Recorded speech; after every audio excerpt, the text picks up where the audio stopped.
Wounded Churches. We discuss a range of topics that include addictions, religious abuse, and recovery. This live platform offers meaningful questions and answers, a counseling continuum, and valuable feedback from professionals and others who have been through the process and are healed, forgiven, and reconciled. If they can achieve this, so can you. This program can be heard on iHeart, Stitcher, Amazon Music, Pandora, Apple Podcasts, and others. Make no mistake, this podcast sustains and implements three things: healing, forgiveness, and reconciliation within the Church of God. Thanks for listening.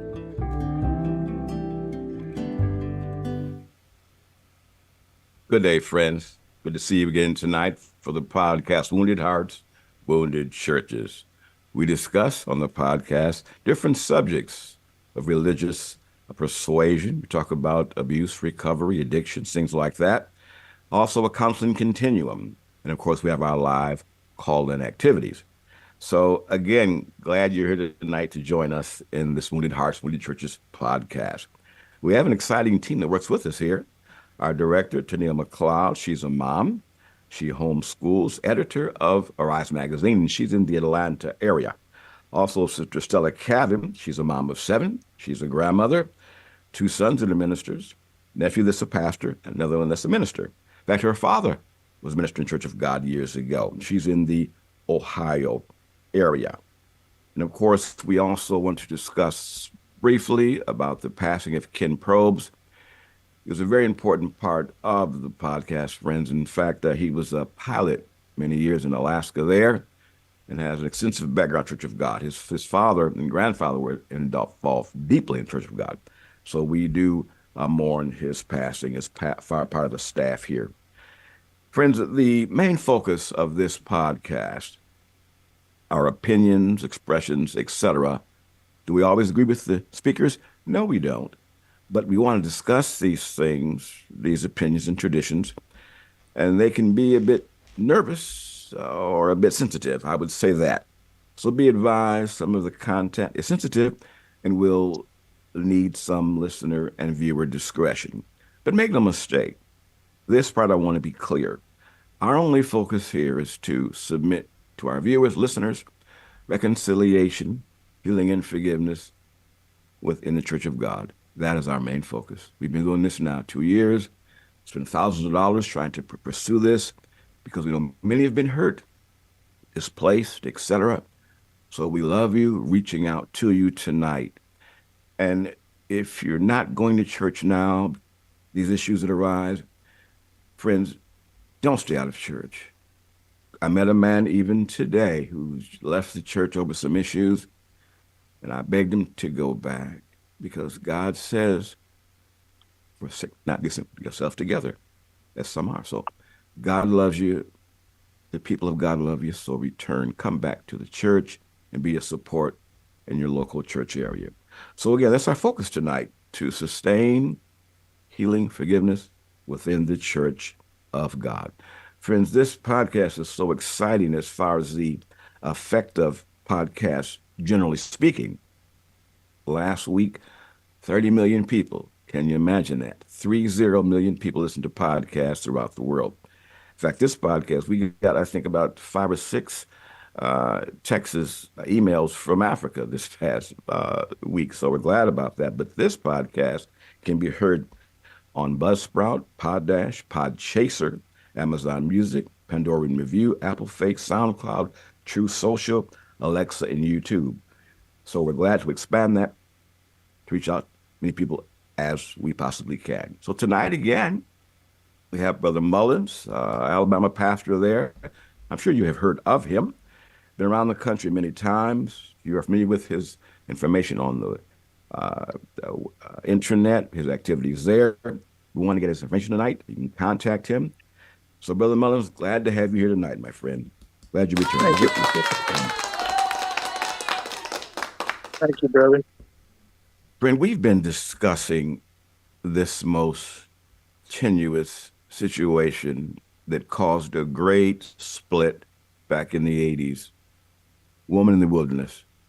In fact, if you want to know more about that, now's the time. But the mother's been both sides of it, knows about it. And we want you to text in tonight, 1-866-538-3664, 1-866-538-3664, with your comments and questions. You can email us, woundedhearts at reeeechone@aol.com. Again, that is reeeechone@aol.com. You can call us also, too. Wounded Hearts phone number is 478-283-9093. That phone number, Wounded Hearts, is 478-283-9093. Brother Mullins, this split that occurred, Woman in the Wilderness, you were talking about last week about when D.S. Warner brought in that truth or brought in the truth, and how that did what to the people? Well, it restored the church, and so much of the controversy was, again, in this division, was where the church was, and so some of the accusers, their position is not really consistent with scripturally in the Revelation, and also history, because we see these things that took place where God's people were scattered, both in the dark and the cloudy day. And so just some general questions and some things I was reading in the previous, after completing both sides in their position. Some general questions that were asked by the ones that were accused of false doctrine or deemed as false doctrine is, how was the church affected by apostasy? And so keep in mind, when Brother Spinogle preached that in the Alabama camp meeting in 1984, it was immediately deemed as false doctrine. And I personally, took me years to get the message. I wanted to hear it. And when I got the message, I thought it was just crystal clear. I had no idea how someone could make such a claim and call that false doctrine. So that was one question. Another question, if the woman of Revelation 12 was going into the wilderness of obscurity, and that's what some called it, obscurity, how do we handle the same symbol in Revelation 17 when John was carried away into the wilderness and saw the mother of harlots? Was the harlot woman in obscurity? Another question was, what was the purpose of Martin Luther and John Charles Wesley receiving light on justification and sanctification if there was a justified and sanctified church throughout the gospel day with victory and power? Why did God need them to bring the message to those in Catholicism and Protestantism? So the thought is, God, if there was a glorious, visible body with all the light and truth of the morning time, and if you're not following that, that's what the controversy really was. Although I'll show some discrepancies there in just a moment. So another question, did those around 1880 coming out of Babylon come to an existing body of people who had all the light? And we know they didn't. I can show you in the Birth of a Reformation how there was only two congregations known in that time that came out, fully took their stand for the truth and started their camp meetings as we know the Church of God. If the full light existed with some, why didn't God use them to bring people out of apostasy and Babylon? Why did light have to be restored using a Catholic priest and Methodist ministers? And then here's some of the inconsistencies. In a message, God's Church Restored by G.W. Powell, 1975, he said for 350 years, from about the time of Martin Luther, God moved on men's hearts. A number of years before that, the saints, their hearts were lifting, and I'm reading quotes from the message, Their hearts were lifting up to God, dear ones. They wanted delivered out of confusion. Thank God, God brought it to pass. So, and then he went on to say, and later on, the Wesley brothers, the teaching of holiness. In another excerpt, he said, so we find that those 350 years God used to bring people to knowledge and full understanding of the Word of God. Later, he said, now that truth was lost for 1,260 years or more in Christendom, so-called, in a message called Doctrine. G.W. Powell in 1985, he said the truth as we know it was practically lost. Well, was it completely lost to everybody? But the church, that remnant, which was the church with the woman of their symbol, he had to correct his statement. And I'm reading, but this is not what he taught in 1975. So we can see that there was so much inconsistencies and really both sides almost saying the same thing and splitting hairs really over where the church was. And in my opinion, it was a lack of some understanding concerning the revelation. And I can read, I have many, many, many things that I won't even have time to go over tonight that I could go and validate further positions on that to enlighten. Brother Mills, we'll take a quick break. We'll come right back, friends, again. This is a discussion of the year. What happened in those days of the 80s, the split that is still active today. And we're talking about what happened, what we can learn from it, not make those same mistakes. We'll be back with Brother Mullins, Women in the Wilderness, in just a moment. Don't leave.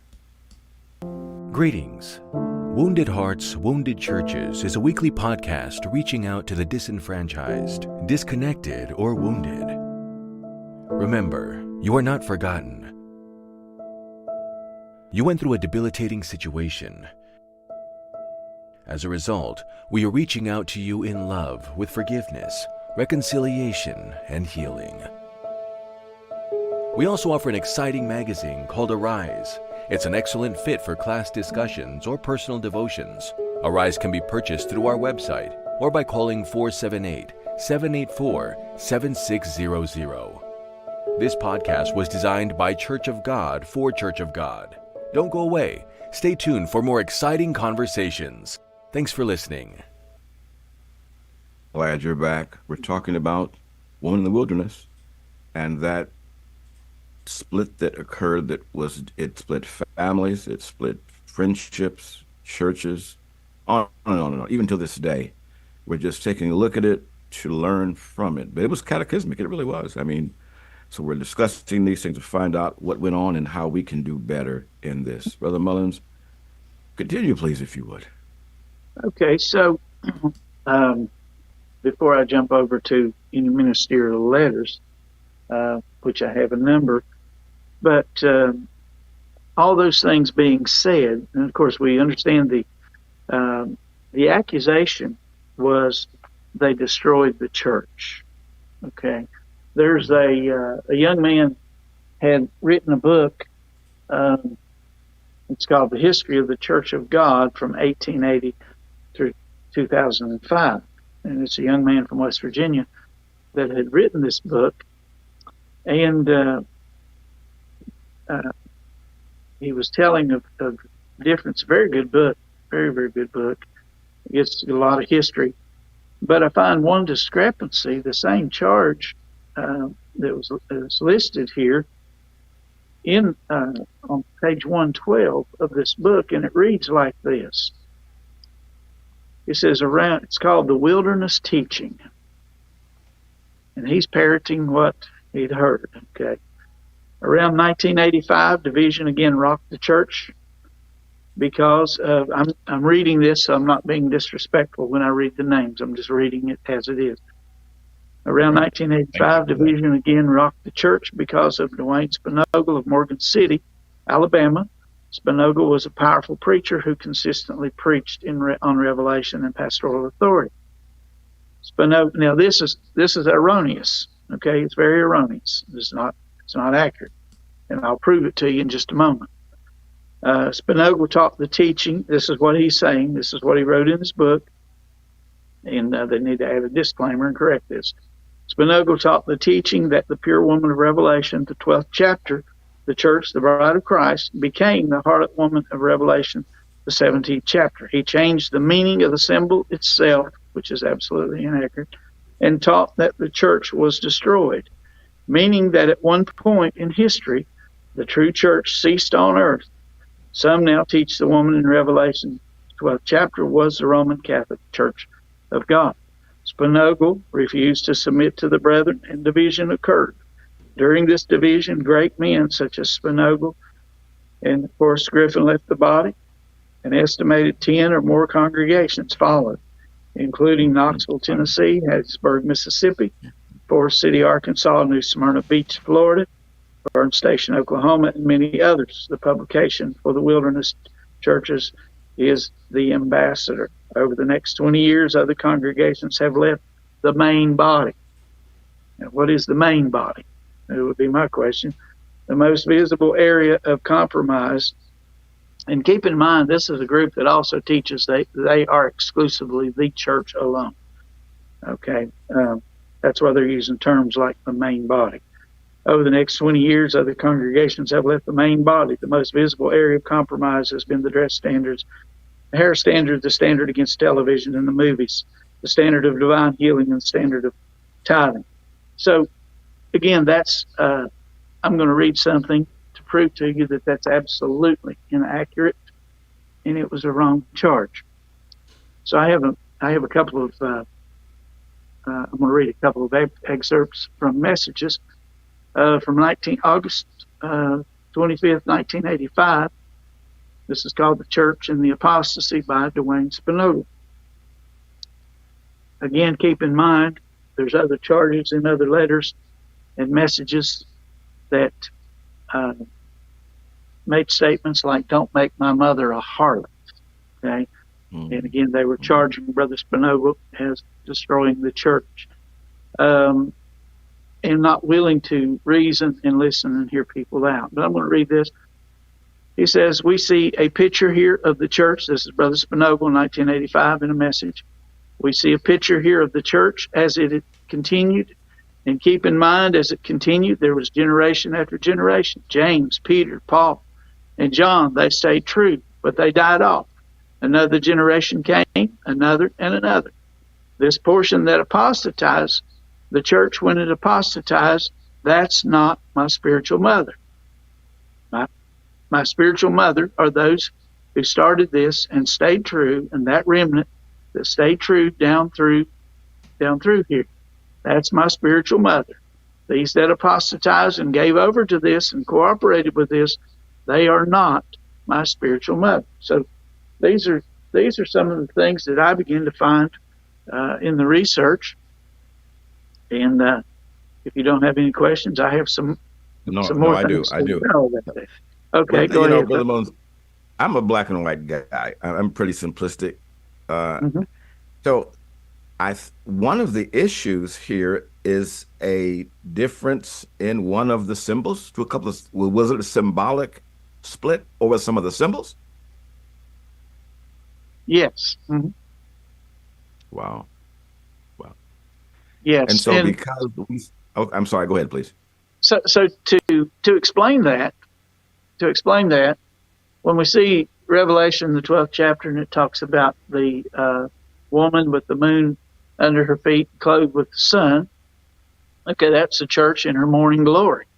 Okay. Mm-hmm. But we also, so it seemed like people could not see beyond that symbol. There's also symbols in Revelation, the 8th chapter, that spoke of the mountain that was on fire, that was cast into the sea. That's also that was a representation of the church, or the apostasy coming into the church. We see the horses. We see her going forth on the white horse. Then we see the red horse coming and opposing the church. Then we see the black horse representing apostasy in our understanding. And then we see a pale horse representing just such a great decline. And then we see, fast forward all the way to 1880, we see a message to come out of her, my people. So there was things that was overstated, maybe not understood the way they needed to. But God said, come out of her, my people. Where did he call them out of? He called them out of Babylon. That wasn't just a handful of folks that was scattered here and there. It goes back to Ezekiel, the 34th chapter, where Christ, God said there, I will gather my people from all places where they have been scattered, both in the dark and the cloudy day. And so we just see all that coming to pass. And, by all appearance, there was a rush to judgment, really, of where the church existed down through the Dark Ages, which really has no bearing on this. And so that rush to judgment, based on a symbol, different ideas of it, was the tenor of that split. That is correct. Wow. That is correct. You also mentioned being inconsistent. Does division connect with being inconsistent sometime? Do those run together? Well, inconsistency and division? In this case, it certainly did, because the very things that they were charging on one hand, they were saying the opposite on the other hand. So you can't have it both ways. The church could have been scattered and crying out, and God answering their prayer, and there being one glorious visible body down through the ages. And I remember having a discussion with my former pastor when I was dealing with all this. And my position was, if you feel like there was a glorious, visible, separate body known as the Church of God with all the light and truth down through the Dark Ages, that's up to you. I don't see that. I don't believe that. The old brother didn't teach that. The Bible doesn't teach that. However, I'm not going to divide with you over that. Mm-hmm. But that was not an acceptable position. Mm-hmm. And you mentioned also people did not want to reason and discuss things. Is that also a tenet of division? A lack of discussion and working things out? Absolutely. And I have, at some point, I have ministerial letters even addressing those things that, and people refuse to come back to the table. They refuse to give this thing any time, or, try to consider. Just drew a line in the sand, and that was it. Friends, our time is gone again. We've been discussing this major split back in the 80s, one in the wilderness. We're talking about to find out what we can do better and to try to bring about some unity, if at all possible. Some cases you can't do that. We want to at least reconcile much as we can, until those coming on behind us can learn a bit better, to not rush to judgment. When it gets inconsistency, you need to put it on hold for a while, because that can breed division. He also talked about the idea of not discussing things. So these are some tendencies that can cause division. If it's in the home, job, same situation works, but especially in God's church. So Brother Mullins, thank you again for being here. To our director, thank you, and those who are listening, may the Lord bless you. Amen.